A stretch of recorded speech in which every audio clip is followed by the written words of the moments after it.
মানিক মিয়া এভিনিউতে নতুন রাজনৈতিক দলের আত্মপ্রকাশ। নতুন রাজনৈতিক দলের আত্মপ্রকাশ অনুষ্ঠানে জামায়াতের সেক্রেটারি। রোজায় ভ্রাম্যমাণ বিক্রয় কেন্দ্রে কম দামে মিলবে মাংস, দুধ, ডিম। পাকিস্তানে মসজিদে বিস্ফোরণ, বহু হতাহতের শঙ্কা। নেপালে শক্তিশালী ভূমিকম্প।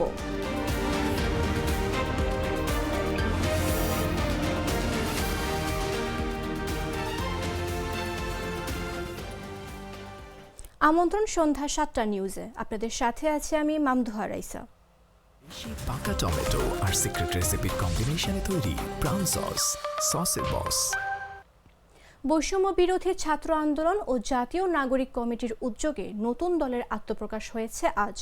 তারুণ্য নির্ভর নতুন এই রাজনৈতিক দলের নাম জাতীয় নাগরিক পার্টি। বিকেল 4:15টার দিকে এই অনুষ্ঠান শুরু হয়। শুরুতে বৈষম্য বিরোধী ছাত্র আন্দোলনের কেন্দ্রীয় সমন্বয়ক তারেক রেজা কোরআন তেলাওয়াত করেন, গীতা পাঠ করেন আরপিতা সামা দেব। পরে ত্রিপিটক ও বাইবেল পাঠ করা হয়। এরপর সম্মিলিতভাবে জাতীয় সঙ্গীত পরিবেশন করা হয়। এদিকে নতুন রাজনৈতিক দলের আত্মপ্রকাশ অনুষ্ঠানকে কেন্দ্র করে দেশের বিভিন্ন জেলা, উপজেলা, মহানগর শিক্ষা প্রতিষ্ঠান থেকে খণ্ড খণ্ড মিছিল নিয়ে সমাবেশ স্থলে হাজির হতে থাকেন সাধারণ জনগণ সহ কর্মী সমর্থকরা। নতুন দলের আত্মপ্রকাশ অনুষ্ঠান উপলক্ষে কানায় কানায় পূর্ণ মানিক মিয়া এভিনিউ। নুরুল ইসলাম বুলবুল, আমরা তাকে স্বাগত জানাচ্ছি।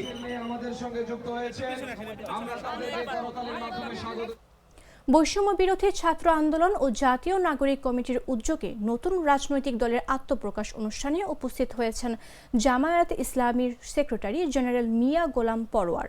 বিকেল 3:12 তিনি অনুষ্ঠান স্থলে আসেন। এ সময় মঞ্চে তার নাম ঘোষণা করা হয়। নতুন রাজনৈতিক দলের আত্মপ্রকাশ অনুষ্ঠানে বিভিন্ন রাজনৈতিক দলকে আমন্ত্রণ জানানো হয়েছে। জাতীয় নাগরিক কমিটির একটি সূত্র জানিয়েছে, আত্মপ্রকাশ করতে যাওয়া নতুন রাজনৈতিক দলের নাম ঘোষণা করবেন জুলাই আন্দোলনের শহীদ পরিবার। এদিকে নতুন দলের আত্মপ্রকাশকে কেন্দ্র করে মানিক মিয়া এভিনিউতে খণ্ড খণ্ড মিছিল নিয়ে সমাবেশ স্থলে উপস্থিত হয়েছেন কর্মী সমর্থকরা।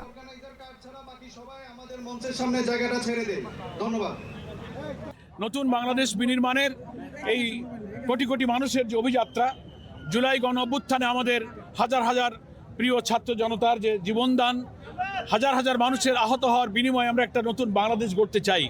সেই ক্ষেত্রে গণতান্ত্রিক বাংলাদেশে একটি নতুন দল গঠনের ঘটনা আমাদের রাজনীতিকে, গণতন্ত্রকে সংহত করবে।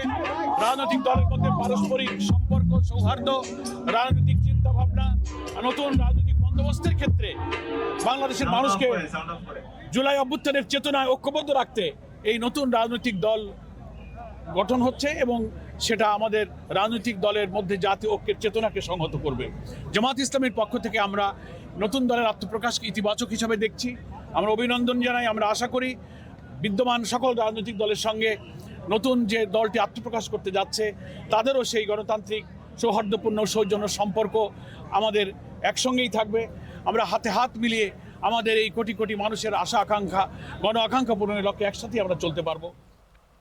রমজান মাসে যারা অন্যায়ভাবে পণ্যের দাম বাড়াবে তাদের কোনো ছাড় দেওয়া হবে না বলেছেন মৎস্য ও প্রাণী সম্পদ মন্ত্রণালয়ের উপদেষ্টা ফরিদা আক্তার। রাজধানীর মেরুলবাড্ডায় Siraj Mia Memorial model school প্রাঙ্গণে রমজানের মাসব্যাপী ভ্রাম্যমাণ বিক্রয় কেন্দ্রে সুলভ মূল্যে দুধ, ডিম ও মাংস বিক্রয়ের কার্যক্রমের উদ্বোধনকালে একথা বলেন তিনি। প্রাণী সম্পদ উপদেষ্টা বলেন, বাজারের সঙ্গে সংশ্লিষ্ট সব মন্ত্রণালয় ও জনসাধারণকে নিয়ে পণ্যের দাম নিয়ন্ত্রণ করা হবে।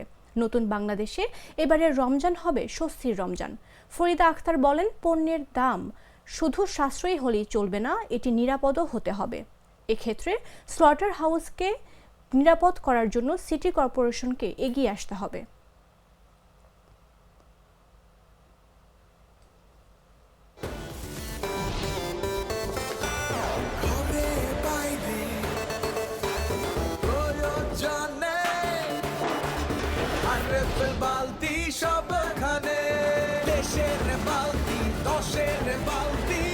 আরএফএল বালতি, দেশের বালতি, দশের বালতি।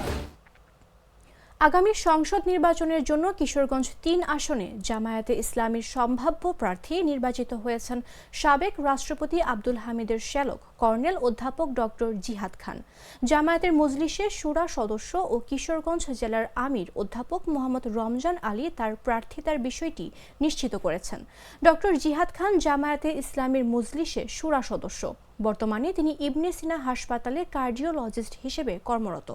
এর আগে সম্মিলিত সামরিক হাসপাতাল ঢাকায় হৃদরোগ বিভাগের প্রধান হিসেবে দীর্ঘদিন কর্মরত ছিলেন।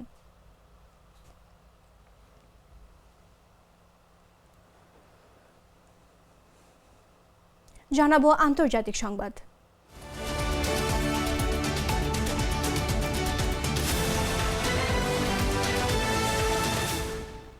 পাকিস্তানের খাইবার পাখতুনখোয়ার নৌশেরা এলাকার একটি মসজিদে বিস্ফোরণের ঘটনা ঘটেছে। এতে বহু হতাহতের আশঙ্কা করা হচ্ছে। সেখানে পুলিশ কর্মকর্তা আব্দুল রশিদ বিষয়টি নিশ্চিত করেছেন। জুমার নামাজের পরই এই বিস্ফোরণের ঘটনা ঘটেছে, তাই বেশি হতাহতের আশঙ্কাও করা হচ্ছে। জিও নিউজের এক প্রতিবেদনে বলা হয়েছে, রমজানের আগে এটি ছিল শেষ জুমার নামাজ, তাই বেশি মানুষের উপস্থিতি ছিল। মসজিদটি একটি মাদ্রাসা প্রাঙ্গণে অবস্থিত। মাদ্রাসার শিক্ষার্থীদের আজই ছুটিতে যাওয়ার কথা ছিল।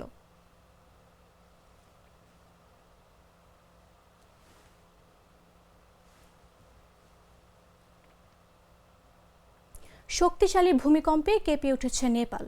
রিখটার স্কেলে ওই ভূমিকম্পের মাত্রা ছিল 6.1। স্থানীয় সময় শুক্রবার ভূমিকম্পটি আঘাত হানে। ভূমিকম্পের উপকেন্দ্র ছিল সিন্ধু পালচক জেলায়। স্থানীয় সময় মধ্যরাত 2:51 সিন্ধু পালচক জেলার ভৈরব কুণ্ড এলাকায় ভূমিকম্পটি আঘাত এনেছে বলে জাতীয় ভূমিকম্প পর্যবেক্ষণ ও গবেষণা কেন্দ্র নিশ্চিত করেছে। নেপালের বিভিন্ন স্থানে, বিশেষ করে পূর্বাঞ্চল এবং মধ্যাঞ্চলে মধ্যরাতে ভূমিকম্প অনুভূত হয়েছে। ভারত, তিব্বত এবং চীনের সীমান্তবর্তী অঞ্চলেও ভূমিকম্প অনুভূত হয়েছে। তবে ওই ভূমিকম্প থেকে কোনো ক্ষয়ক্ষতি বা হতাহতের খবর পাওয়া যায়নি। ক্ষতিগ্রস্ত এলাকার সার্বিক পরিস্থিতি খতিয়ে দেখা হচ্ছে বলে জানিয়েছে স্থায়ী কর্তৃপক্ষ।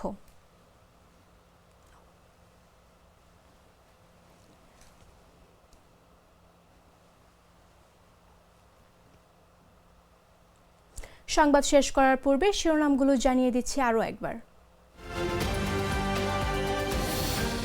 মানিক মিয়া এভিনিউতে নতুন রাজনৈতিক দলের আত্মপ্রকাশ। নতুন রাজনৈতিক দলের আত্মপ্রকাশ অনুষ্ঠানে জামায়াতের সেক্রেটারি। রোজায় ভ্রাম্যমাণ বিক্রয় কেন্দ্রে কম দামে মিলবে মাংস, দুধ, ডিম। পাকিস্তানে মসজিদে বিস্ফোরণ, বহু হতাহতের শঙ্কা। নেপালে শক্তিশালী ভূমিকম্প।